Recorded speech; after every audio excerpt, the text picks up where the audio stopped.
Então, bom dia a todos.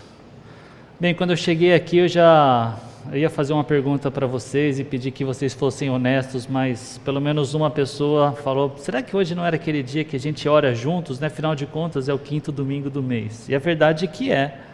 Hoje é o nosso dia de oração. A gente separa o nosso 5º domingo do mês para orarmos juntos. Mas ao mesmo tempo, nós criamos um curso que precisava de 4 aulas. Então o que eu vou fazer hoje é tentar mesclar a aula com esse momento de oração que nós devemos ter juntos, porque é importante e tem a ver com a adoração. Eu quero lembrá-los também que o objetivo desse curso é que cada um de nós compreenda melhor a razão pela qual nós existimos. E se você ainda não tem certeza que a adoração vai muito além de canções, eu quero lembrá-los das aulas passadas. Na primeira aula, nós respondemos essa pergunta: por que preciso adorar? E nós vimos basicamente 2 respostas a respeito disso. A primeira, onde gastamos um tempo um pouquinho maior, é que nós, seres humanos, nós somos adoradores por natureza. Faz parte da nossa natureza adorar. E se nós não adoramos a Deus, nós adoramos alguma coisa, sempre adoramos alguma coisa. Pode ser o dinheiro, pode ser um relacionamento, pode ser uma coisa, pode ser o seu filho, o seu cônjuge, o seu carro, a sua casa, o sucesso. Se não for Deus, é alguma outra coisa.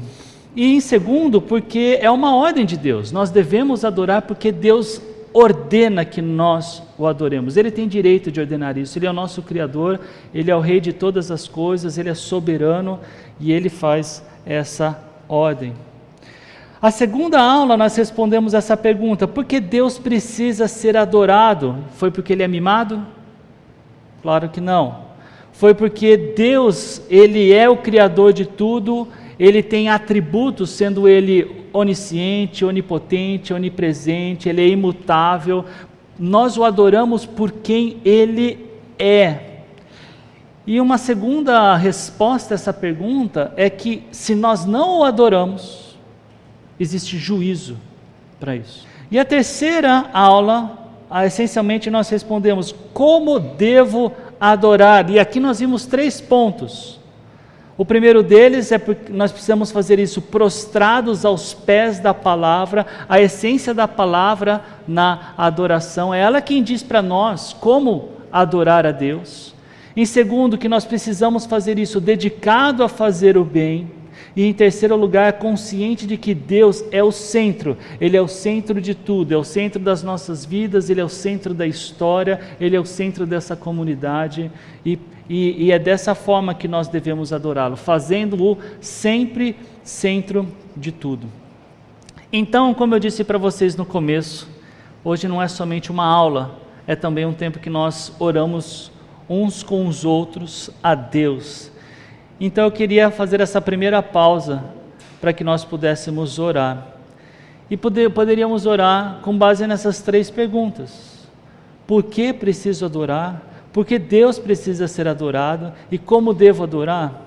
E a ideia que eu gostaria de propor é que 3 pessoas, cada uma delas com foco em cada uma dessas perguntas, pudesse agora orar em voz alta para a gente. Pode ser? Quem poderia ficar com a primeira pergunta? Beto. A segunda pergunta, Lucivânia. E a terceira, Eduardo. Já te confundiram com Samuel essa semana e tal. Então, será que o Samuel? Não, o Samuel está do lado. Então tá bom. Então, por favor, em voz alta, tá bom? Na aula de hoje, a pergunta central, a pergunta que foca, o nosso tempo é: onde e quando devo orar?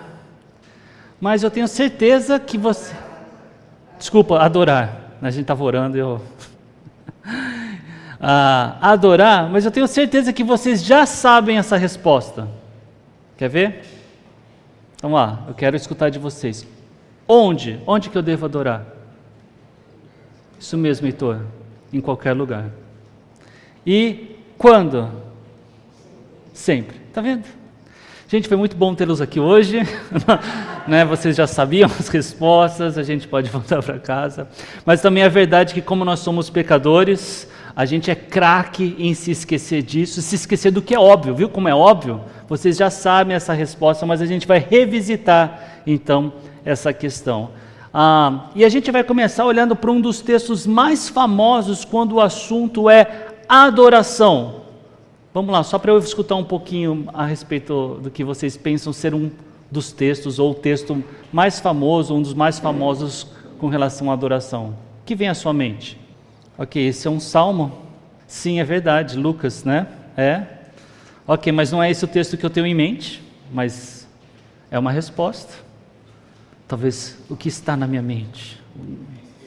Qual, Heitor? Salmo 100? Como começa o Salmo 100? O primeiro versículo dele. Joia. O que eu tenho em mente é o que o Rogério falou. Qual texto que é? Sabe? João. Capítulo? Muito bom. Se tivesse botão... Hoje eu não tenho, eu estou quebrando... Tem uns chocolates lá, né, sobrando. Eu vi uns chocolates sobrando, eu quase peguei eles, mas eu não trouxe. Eu quebrei a tradição desse curso. Mas muito bom, Rogério, era esse que eu tinha em mente. E se você trouxe sua Bíblia, eu queria que você então abrisse em João, capítulo 4.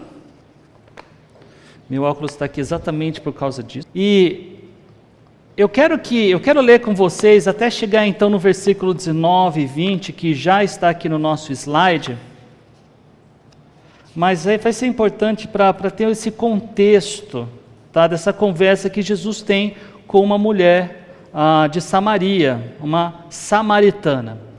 Então, a partir do versículo 1 de João 4, diz assim: os fariseus ouviram falar que Jesus estava fazendo e batizando mais discípulos do que João, embora não fosse Jesus quem batizasse, mas os seus discípulos. Quando o Senhor ficou sabendo disso, saiu da Judeia e voltou uma vez mais a Galileia. Agora, é interessante esse comecinho. Era-lhe necessário passar por Samaria. Assim chegou uma cidade de Samaria, chamada Sicar, perto das terras que Jacó dera a seu filho José. Havia ali o poço de Jacó. Jesus, cansado da viagem, sentou-se à beira do poço. Isto se deu por volta do meio-dia. Nisso veio uma mulher samaritana tirar água. Disse-lhe Jesus: dê-me um pouco de água. Os seus discípulos tinham ido à cidade comprar comida. A mulher samaritana lhe perguntou: como o Senhor, sendo judeu, pede a mim, uma samaritana, água para beber? Pois os judeus não se dão bem com os samaritanos. Jesus lhe respondeu: se você conhecesse o dom de Deus e quem lhe está pedindo água, você lhe teria pedido, e ele lhe teria dado água viva. Disse a mulher: o Senhor não tem com que tirar água, e o poço é fundo. Onde pode conseguir essa água viva? Acaso o Senhor é maior do que o nosso pai Jacó, que nos deu o poço do qual ele mesmo bebeu, bem como seus filhos e seu gado? Jesus respondeu: quem beber desta água terá sede outra vez, mas quem beber da água que eu lhe der, nunca mais terá sede. Ao contrário, a água que eu lhe der se tornará nele uma fonte de água a jorrar para a vida eterna. A mulher lhe disse: Senhor, dê-me dessa água para que eu não tenha mais sede, nem precise voltar aqui para tirar água. Ele lhe disse: vá, chame o seu marido e volte. Não tenho marido, respondeu ela. Disse-lhe Jesus: você falou corretamente dizendo que não tem marido. O fato é que você já teve 5, e o homem com quem agora vive não é seu marido. O que você acabou de dizer é verdade. Disse a mulher: Senhor, vejo que é profeta. E aí começa aqui o nosso slide. Nossos antepassados adoraram nesse monte, mas vocês, judeus, dizem que Jerusalém é o lugar onde se deve adorar. Agora eu queria ouvir de vocês.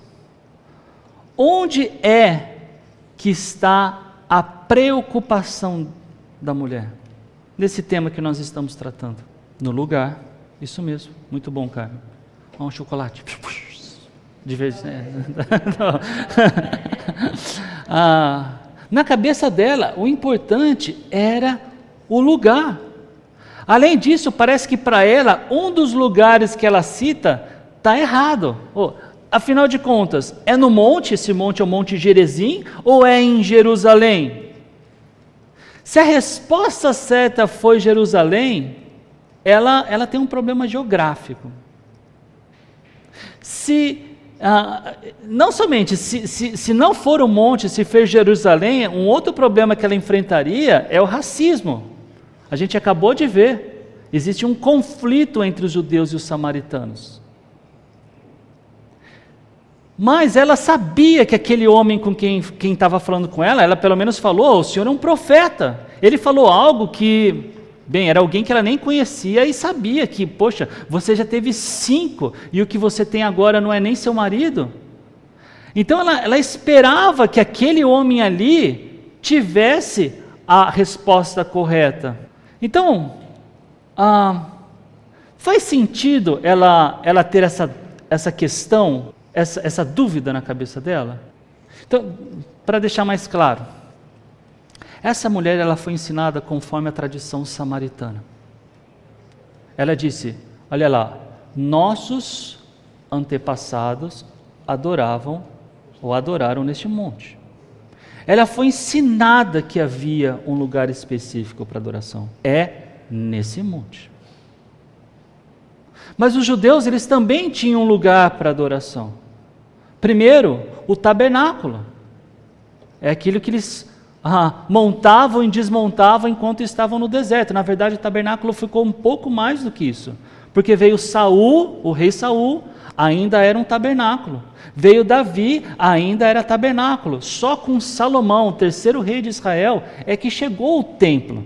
Nesse templo havia, assim como no tabernáculo, uma representatividade física da presença de Deus. Olha que o próprio Salomão, apesar disso, olha que o próprio Salomão disse em 2 Crônicas, ou 2 Crônicas, capítulo 6, versículos 18 a 20. Alguém pode ler para a gente? Então veja, ainda que tenha sido Salomão o responsável, o construtor desse templo, ele sabia que Deus não cabia naquele espaço. Ele diz, nem os céus podem conter Deus.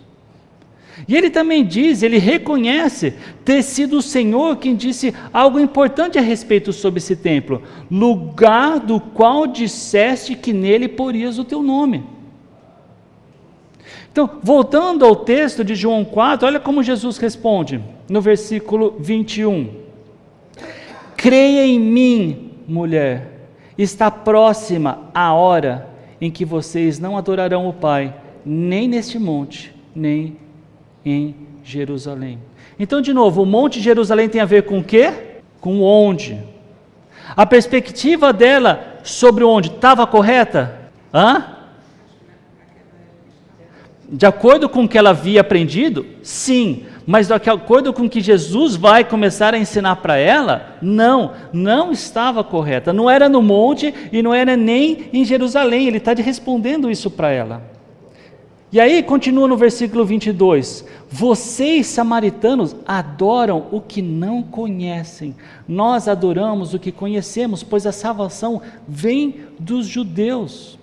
Então não só a perspectiva de lugar estava fora, mas também Jesus diz que ela não sabia quem estava adorando. Vocês conseguem pensar em pessoas do seu ciclo de amizade, de relacionamento, que adoram o que não conhecem? Vocês conseguem exemplificar isso para mim? Gente, isso para mim é tão sério que eu queria até gastar um pouquinho mais de tempo nisso. Ok, eu entendo o princípio que você está falando. Vamos transferir isso para Deus. E acho que você está correto no que você falou. Como funciona isso quando o alvo da adoração é Deus? Para eu ajudar vocês, ou talvez alguns estão com vergonha de falar.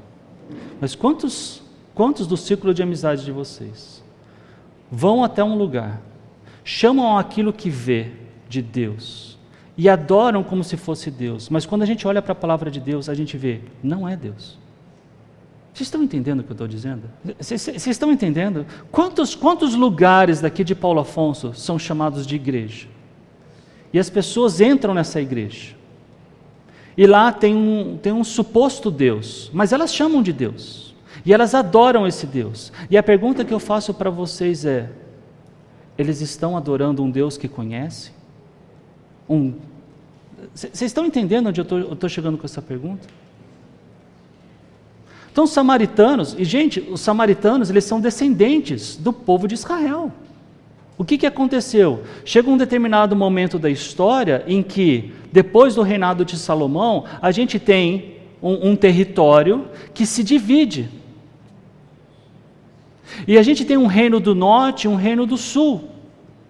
E nessa divisão, continua a história, chega um outro povo, um outro império, os assírios. Eles invadem o reino do norte e tomam o reino do norte para si.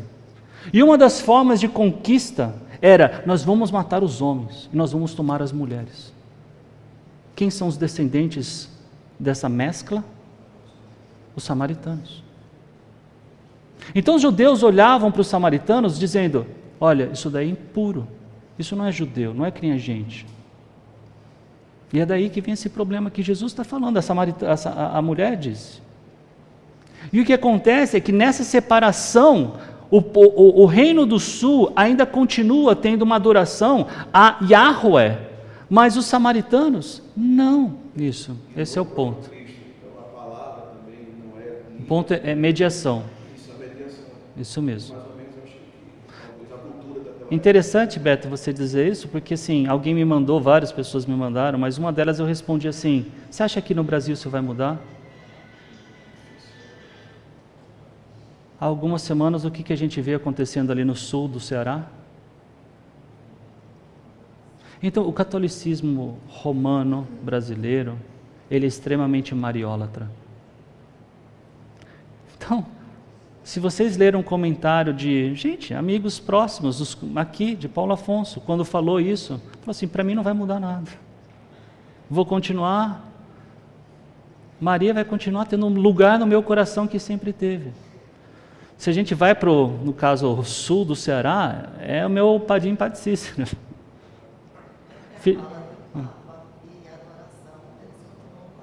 Exatamente. E eles se esquecem que é uma centralidade na doutrina católica, é o que o Papa falou ali, naquele caso, é o que é. Não foi uma notícia assim, um esboço.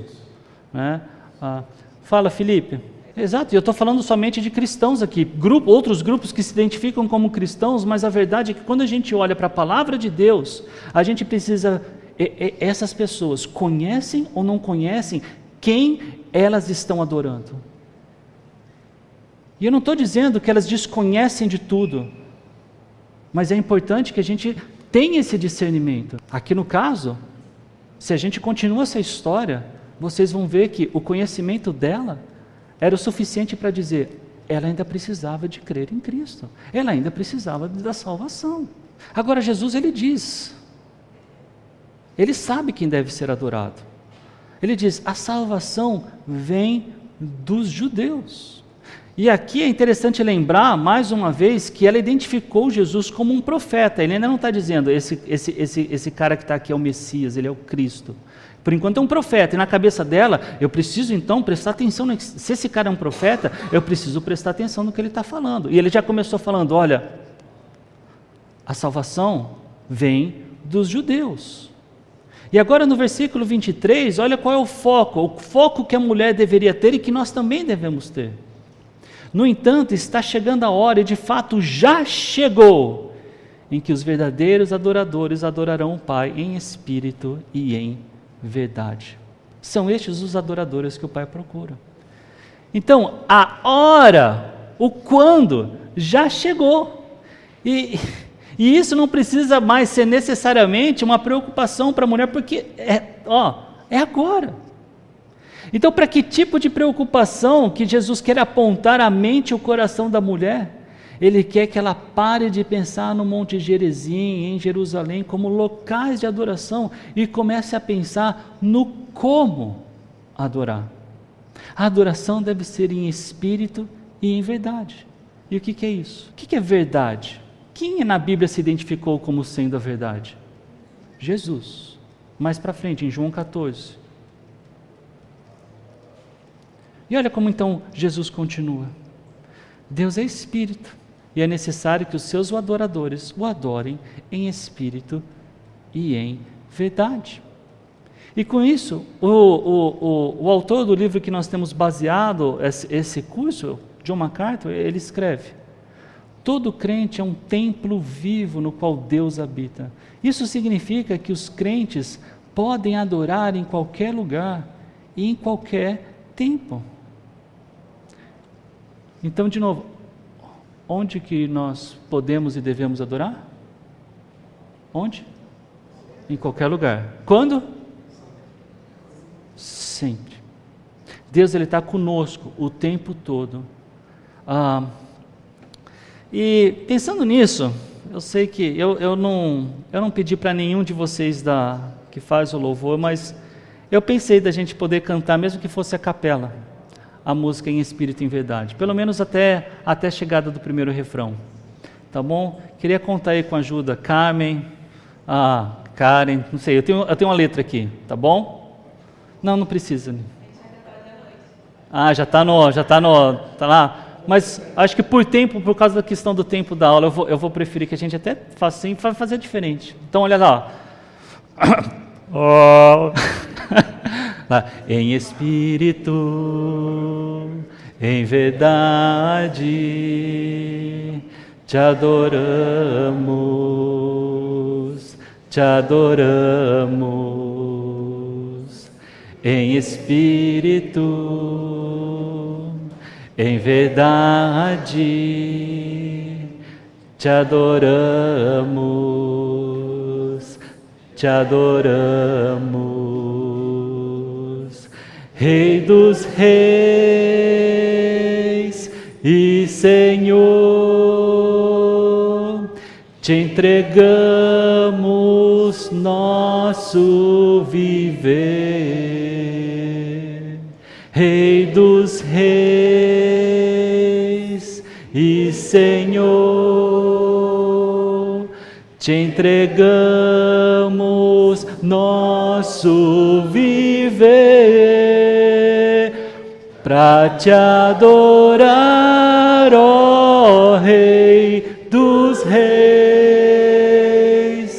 Foi que eu nasci, ó Rei Jesus,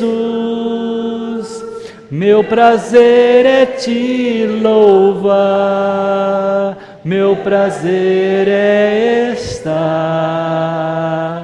nos átrios do Senhor, meu prazer é viver na casa de Deus, onde flui o amor. Então, que tal agora a gente orar? Mas eu queria pedir agora que nós pudéssemos fazer isso pelo menos em dupla ou em trio, tá bom? Eu apontei essas razões, para que nossa adoração seja para um Deus que conhecemos, por aqueles que ainda não conhecem Deus conforme a palavra dEle, e por uma consciência que nossa vida deve adorar a Deus o tempo todo, em todo lugar. Pode ser? Então, em duplas ou trios, vamos orar agora em 3, 4, talvez 5 minutos. Então, dando sequência, vocês já sabem que nós temos estudado a primeira carta aos Coríntios, né? E olha o que Paulo, veja lá, com esse assunto de onde o Espírito habita, né? 1 Coríntios 6, 19, acaso não sabem que o corpo de vocês é santuário do Espírito Santo, que habita em vocês, que lhes foi dado por Deus e que vocês não são de si mesmos? Eu não sei o que você pensa quando santuário vem à sua mente, né? Se vem aquele, às vezes fala de animais, o santuário dos animais, né? Talvez vejam igrejas, né? Se você é da minha geração, talvez você se lembre de Cavaleiro do Zodíaco. Mas imaginem, quão privilegiados nós somos por termos Deus habitando em nós. Se você é crente em Cristo, se você já confiou que Ele morreu na cruz pelos seus pecados, que Ele ressurgiu ao terceiro dia, então você tem o Espírito dEle habitando em você. Ainda assim, e existe uma promessa de que esse Espírito ele não vai te deixar. Nós estamos no momento da história em que o Espírito Santo não sai da gente, ele sela, e ele só vai nos deixar quando a gente se encontrar diretamente com o nosso Salvador, diferentemente de como era na história, no Antigo Testamento. Mas na igreja é assim que Deus opera. Mas a gente precisa tomar 2 cuidados. O primeiro deles é não apagar o Espírito. Alguém pode ler para a gente 1 Tessalonicenses 5,19. E outro já abre em Efésios, capítulo 4, versículo 30, que tem um outro cuidado que nós precisamos ter, é de não entristecer o Espírito Santo. Então, 1 Tessalonicenses 5,19, quem abriu lá, lê para a gente por obséquio. Ok, então como que a gente apaga? Quando a gente não dá espaço para ele operar, é fazer somente a nossa vontade e não a vontade de Deus. E com relação a entristecer, Efésios 4,30, alguém abriu lá? Não entristeçam o Espírito Santo de Deus, com o qual vocês foram selados para o dia da redenção. Ótimo, olha um outro recado inspirado do apóstolo Paulo para a gente agora na carta aos Romanos. Portanto, irmãos, rogo-lhes pelas misericórdias de Deus que se ofereçam em sacrifício vivo, santo e agradável a Deus. Este é o culto racional de vocês. Como esse versículo tem a ver com o onde? Sim, como se ofereçam tem a ver com onde? Quando a gente fala de onde, a gente está falando de lugar, né? Oi? Sim. De novo, eu entrei na minha mente. Como que esse versículo tem a ver com o onde? Eu vou ajudar com uma outra palavra, então, para vocês entrarem na minha mente. Distância. Oi? Piorou? Eu estou pensando em como nós nos aproximamos o lugar para estar com Deus. De que existe uma aproximação de Deus. Oi? Se oferecer, eu não posso me oferecer indo distante de Deus. Eu vou me oferecer, eu vou me entregar o meu corpo indo até Deus. Como eu faço isso? Em sacrifício vivo, santo e agradável a Deus.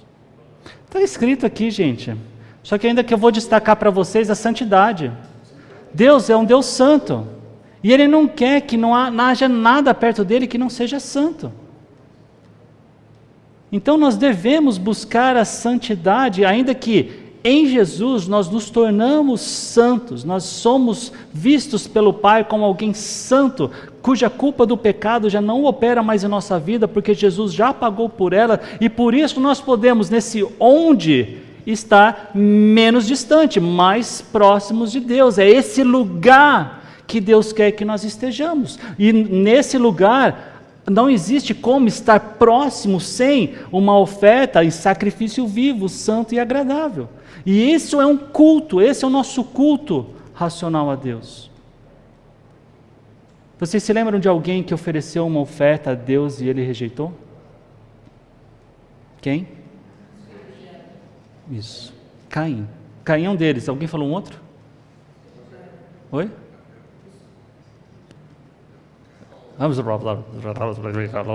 Assim, quem? Caim, muito bom, Caim. Eu não escutei o que vocês disseram, gente, desculpa. Caim, só para dar um exemplo. Caim foi lá e olha que a Bíblia não fala muito a respeito assim, dos detalhes dessa rejeição. Mas a gente consegue ver, olhando para Romanos 12, o que possivelmente não foi isso daqui. Essa oferta não foi em sacrifício vivo, santo e agradável a Deus. Olha um outro versículo, agora Pedro 2,5, 1 Pedro. Vocês também estão sendo utilizados como pedras vivas na edificação de uma casa espiritual, para serem sacerdócio santo, oferecendo sacrifícios espirituais aceitáveis a Deus, por meio de Jesus Cristo. Esse versículo também mostra um onde. Existe uma casa espiritual. E nessa casa espiritual, nós somos essas pedras vivas, onde ali deve existir unidade. Uma unidade que cresce à medida que o nosso amor um pelos outros é verdadeiro. Ele evidencia a presença de Jesus, ou de Deus. A gente vai ver isso também no Evangelho de João. O nosso amor um pelos outros é uma forma da sociedade, do mundo, ver a presença de Deus. Então esse onde, de certa maneira, ele também evidencia o próprio Deus. Esse lugar é importante? Claro que é importante. E olha o que o autor do livro escreve. Essa é a suprema realidade da adoração. Deus nos permite entrar no lugar santíssimo por meio do sangue de Jesus Cristo. Cristo foi à cruz e se ofereceu para dar a vocês acesso livre à adoração. Na antiga aliança com Israel, quem é que podia entrar no Santo dos Santos, no lugar santíssimo, seja no tabernáculo ou seja no templo? O sumo sacerdote. Quantas vezes ele entrava lá? Uma vez por ano. E sabe como ele deveria entrar lá? Isso não era o como, mas eles faziam isso. Por quê? Porque se o sumo sacerdote não tivesse, quando eu falo preparado, santificamente, de forma, ele devia ter pedido perdão pelos seus pecados, ele devia entrar lá da melhor forma como ele deveria se encontrar nessa aproximação, nesse lugar de novo. Existe um lugar, é o Santo dos Santos. Depois é o lugar santo, e tem um pátio, mas ele está entrando num lugar que era santíssimo, só se entrava uma vez por ano. E por que colocava a corda? Porque ai dele que se tivesse, não tivesse nas condições que Deus tinha dado, ele morria lá dentro. Deus falou que ele não saía de lá vivo. E aí se outro alguém entrasse e não era o sumo sacerdote? A gente já conhece a história de que tocou em alguma coisa, mesmo bem motivado, fez a coisa errada. Quer dizer, se o cara morre lá dentro, a gente puxa a corda, vamos eleger aqui um outro sumo sacerdote. O Senhor, quem é o próximo sumo sacerdote? A coisa é séria. Pecado para Deus é sério.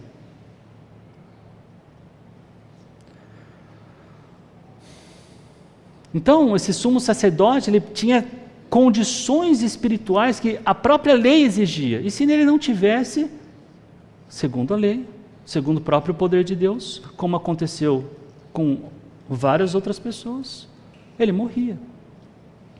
Morria pelas mãos de Deus. Tá? Não era o povo que ia apedrejar ele lá depois. Em Cristo nós ganhamos essa livre adoração.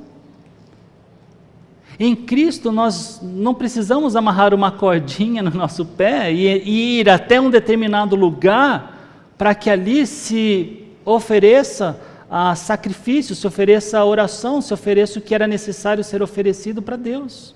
Em Cristo, todo cristão tem esse livre acesso. O próprio Cristo é o nosso mediador das nossas orações. O Espírito Santo também é. Perfeito, Carmen. Inclusive é por isso que no começo eu disse, né? Vocês já sabiam a resposta. Mas a gente precisa revisitar isso, talvez de uma... Exatamente. Gente, quem se lembra? Quem se lembra?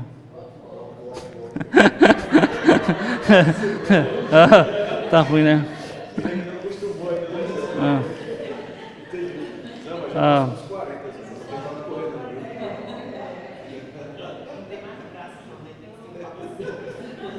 Quem se lembra do primeiro mandamento da lei? Então, se você como eu vem de uma tradição católica, muitas vezes a gente pensa assim: ame a Deus sobre todas as coisas. Segundo, ame o próximo como a si mesmo. Terceiro, né, e por aí vai, honrar pai e mãe. Quarto, guardar o sábado. 5, sabe, você vai falar assim, mas não é isso que Êxodo 20 fala. Assim, existe uma especificidade nos 10 mandamentos. A primeira lei, em Êxodo 20, vai dizer assim: não farás para ti nenhum ídolo, nenhuma imagem de qualquer coisa no céu, na terra ou nas águas debaixo da terra. Não te prostrarás diante deles e nem lhes prestará culto. Ratificando aqui o que Carmen disse, né? Eles faziam isso mesmo.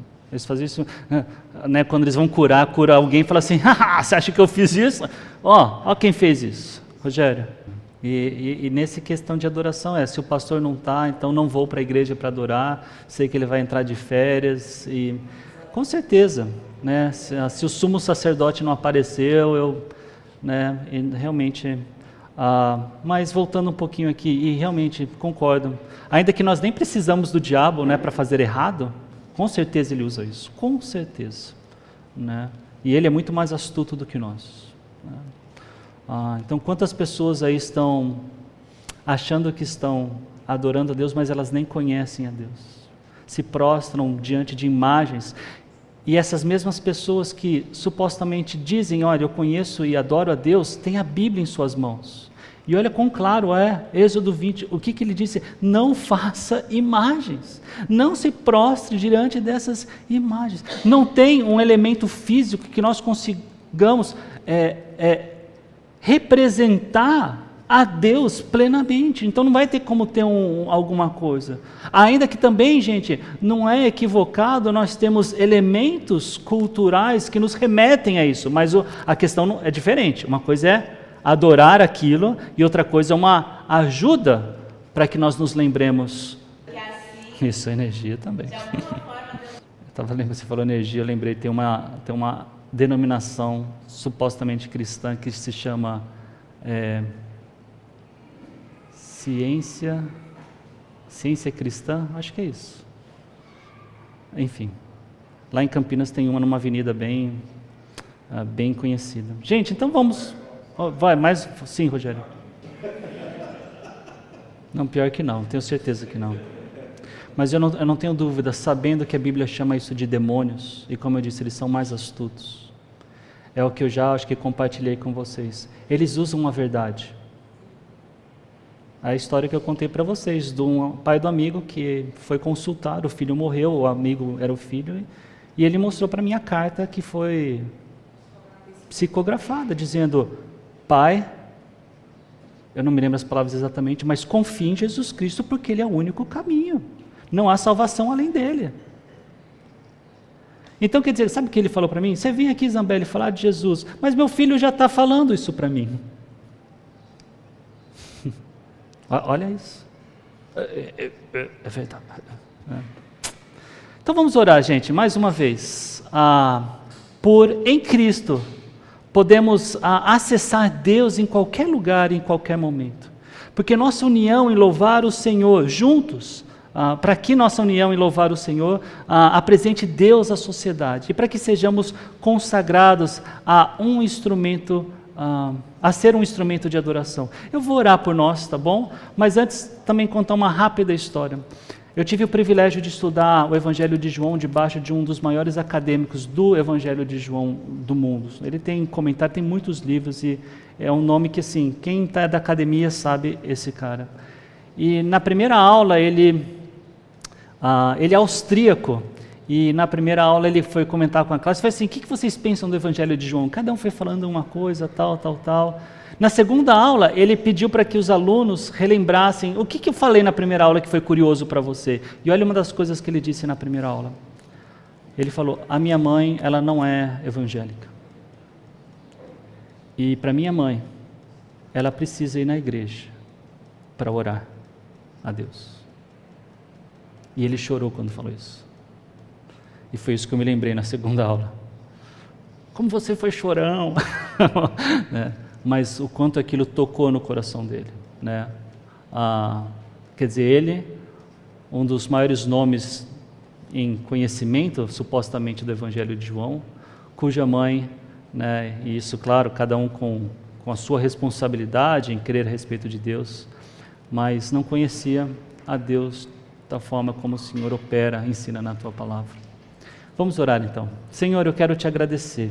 Eu quero Te agradecer porque em Cristo nós temos acesso ao Senhor, Pai, a Deus, em qualquer lugar, em qualquer momento. Obrigado por isso. Obrigado por nos mostrar na Tua palavra, Pai, com clareza a respeito disso, e que nós façamos isso valer, Pai, não somente agora, talvez conhecendo um pouco mais, mas em nossos corações. Em verdade, Pai, quando às vezes passamos o dia todo e nem sequer dizemos uma frase ao Senhor, eu também quero, Pai, te pedir para que a nossa comunidade tenha uma união que apresenta amor, que é baseada na verdade, que evidencia, Pai, Jesus Cristo. Nos ajude a fazer isso. E por fim, Pai, para que nós sejamos consagrados, como o texto de Romanos 12 nos ensina, Pai, para que esse seja o nosso sacrifício vivo, Pai, a nossa oferta, a nossa santidade, enfim, Senhor, nos ajude para que sejamos mais como Jesus Cristo. Esse é o nosso objetivo, e é o que eu te peço em nome de Jesus. Amém. Eu sei que já passou um pouquinho do nosso tempo, mas eu vou acelerar e aproveitar só mais algumas coisinhas aqui, tá bom, gente? Mateus 15, versículos 8 e 9. Este povo me honra com os lábios, mas o seu coração está longe de mim. Em vão me adoram, seus ensinamentos não passam de regras ensinadas por homens. É o que eu estava tentando fazer um pouquinho esse... Eu acho que eu não forcei, ainda que também seja ideia do autor do nosso livro. Mas quando o nosso coração está longe de Deus, a nossa adoração ela é vã. Então existe um distanciamento, uma aproximação que ela é espiritual e ela é verdade. Eu tinha entre esse slide e o de agora tinha mais um momento de oração, ia falar um pouquinho mais, mas deixa eu só citar alguns bons exemplos de adoração. Lá em Jó, capítulo 1, versículos 20 a 22. Ao ouvir isso, Jó levantou-se, rasgou o manto e rapou a cabeça. O que tinha acontecido com Jó? O que será que ele acabou de escutar? Que ele perdeu tudo, tinha perdido os filhos. E gente, eu imagino assim, ele foi recebendo a notícia, né? Olha, morreram todos os seus animais. A Bíblia fala que Jó era o cara mais rico do Oriente. Tá, então, sei lá quantas cabeças de animais ele tinha. E de repente chega alguém que fala, você perdeu tudo. Mas quando chega a notícia de que seus filhos, todos eles morreram. Imagina a dor de uma notícia como essa. Mas ao receber uma notícia dessa, olha o que diz as Escrituras. Então, prostrou-se no chão em adoração. Gente, isso daqui parece proverbial. Em que sentido? Escutar uma notícia de que seus filhos morreram. A imagem que eu tenho é dele, começa assim, o lamento, mas ao invés de desespero tomar conta dele, a adoração tomou conta dele. E ele diz: saí nu do ventre da minha mãe, e nu partirei. O Senhor o deu, o Senhor o levou. Louvado seja o nome do Senhor. E depois vai dizer: em tudo isso Jó não pecou, nem de nada culpou a Deus. Olha que interessante, porque a dor ela é verdadeira, o sofrimento, e todos nós aqui em certa medida já sofremos. Mas quantas vezes a reação do nosso sofrimento, ao invés de trazer adoração, traz o quê? Pecado. Culpamos a Deus. E essa culpa nos deixa, às vezes, muito mais distante. Ao invés de, lembrei de um vídeo que vi ontem, pensar na soberania de Deus, ao invés de pensar, Deus não tem nada a ver com isso, eu pensar, Deus tem tudo a ver com isso, mas Ele ainda continua justo, misericordioso, gracioso, bondoso, e Ele vai tomar conta de tudo isso. Às vezes a gente, não quero nem saber do Senhor agora, Deus, isso é culpa do Senhor, e eu vou para o outro lado. Aí quando chega um determinado tempo, Senhor, e está assim, Senhor, Senhor, Senhor, está tão distante.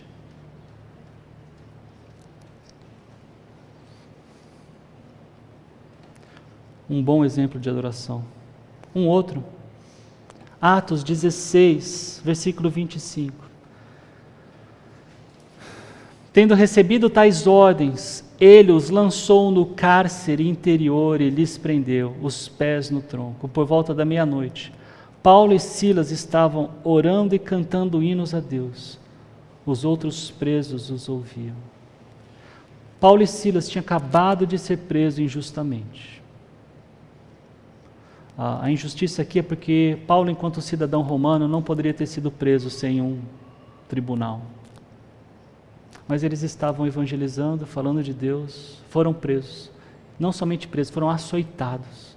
Aí eles estão lá na prisão, primeira noite presos. O que eles decidem fazer? Em espírito, em verdade. E começam a cantar, a louvar a Deus. Essa não é uma reação natural. Não é natural. Só alguém cheio do Espírito Santo é capaz de ter uma reação assim. Mais um bom exemplo de adoração. Paulo e Silas. Terminando, gente. Onde e quando devo adorar? Exatamente. Né? O onde em qualquer lugar, o quando é sempre, o tempo todo. Nós somos sacrifício vivo. Deus habita em nós. Né? E falei um pouquinho de como adorar, e Jesus já falou isso, em espírito e em verdade, conforme o Pai procura. Ele procura esses adoradores que o adoram em espírito e em verdade. Então, a adoração, ela não tem a ver com, propriamente dita, com lugar físico, mas com lugar espiritual. Ela não tem a ver com horário, mas ela tem a ver com o estado contínuo do nosso coração. O verdadeiro templo, nessa dispensação, nesse momento da história, nós somos esse templo, cada um de nós esse templo, juntos somos esse templo, porque o mesmo Espírito que habita em vocês, que são crentes, habita em mim, é o mesmo. A presença de Deus, ela está em mim, ela está em nós. A adoração é uma vida inteira diante do Pai, não é somente o que nós vamos fazer hoje à noite, a partir das 18h30. Quando a gente der boa noite para o culto e começar a cultuá-lo, isso é o nosso culto coletivo, como igreja, que nos juntamos uma vez por semana, às vezes um pouquinho mais, para cantar cânticos a Ele. Mas 30 minutos antes, nós também devemos estar em adoração. 2 horas antes, nós também devemos estar em adoração. De novo, isso não significa que 2 horas antes eu estou cantando para Ele, significa que eu estou levando em consideração quem Ele é. Por causa disso eu o adoro, por causa disso eu faço o meu trabalho da melhor forma possível, por causa disso eu converso com Ele. Então que tal, mas pela última vez, orarmos? E dessa vez, estou pensando aqui em 3 a 5 minutos mais uma vez, mas quem quiser, tá bom? Nesse tempo, quando eu sentir que o silêncio está muito grande, eu vou orar e vou terminar o nosso tempo, tá bom? Quem quiser levantar a sua voz e orar em público nesse momento, é assim que a gente vai fazer para terminar o nosso tempo de classe e de oração, tá ok? Se eu não fui claro, quem quiser orar de voz... Senhor, eu quero te agradecer mais uma vez. Te agradecer por esse tempo juntos e considerarmos juntos, Pai, o que a Tua Palavra tem a nos ensinar a respeito de adoração. De ver, Pai, como o Senhor decidiu habitar em nós, o Espírito Santo, o próprio Deus habitando em nós. E por isso, Pai, não precisamos de um lugar especial. Que isso nos leve, Pai, a considerar a nossa vida e de como devemos viver constantemente em adoração ao Senhor. Porque se somos este santuário, o Senhor habita neste santuário, Pai. Ai de nós, quando não cumprimos com essa função, Pai, de dar louvor ao Teu nome. Isso me faz pensar, Pai, que também devemos pedir perdão ao Senhor todas as vezes que não operamos dessa forma. Perdão, Senhor. Também, Pai, obrigado por nos ensinar que não existe um tempo adequado para que isso aconteça. Olhamos agorinha, Pai, por exemplo de Jó. Diante de uma notícia tão triste, Pai, ele resolve, ele decide, ele faz isso, Pai, ele se prostra e adora o Teu nome, se lembra de quem o Senhor é, se lembra de que o Senhor fez, Pai, se lembra do Teu poder, ele se lembra da Tua soberania. Paulo e Silas, Pai, presos injustamente por fazer algo tão bom, anunciar o Evangelho, para que mais pessoas ao entender e crer, elas pudessem ter a vida eterna. Presos injustamente, Pai, açoitados, eles, ao invés de lamentar, eles decidem louvar o Teu nome, Pai. Ao olhar para mim mesmo, Senhor, eu me sinto tão longe, tão aquém, Pai, disso. Nos ajude, Pai, individualmente e coletivamente, a sermos uma comunidade, Pai, que juntos reflete o Teu amor, Pai, que juntos olhamos para as necessidades do próximo, Pai, e suprimos em amor, não somente uma necessidade material, mas um coração, Pai, desfalecido, um coração carente. Ajude-nos, Pai, a termos os olhos de Jesus Cristo, compassivo, amoroso, e que não somente ficava parado e de longe olhava, mas se aproximava e curava, e apresentava consolo, dava coragem. E Pai, nós não podemos dar a salvação, mas nós podemos apresentar a salvação. Que nós possamos fazer isso em verdade, Pai. Obrigado por este tempo, Pai. Que o Senhor continue nos usando para a alegria do nosso coração, para a alegria da nossa alma, Pai. Eu te peço isso em nome de Jesus. Amém. Até mais tarde, irmãos, se Deus quiser.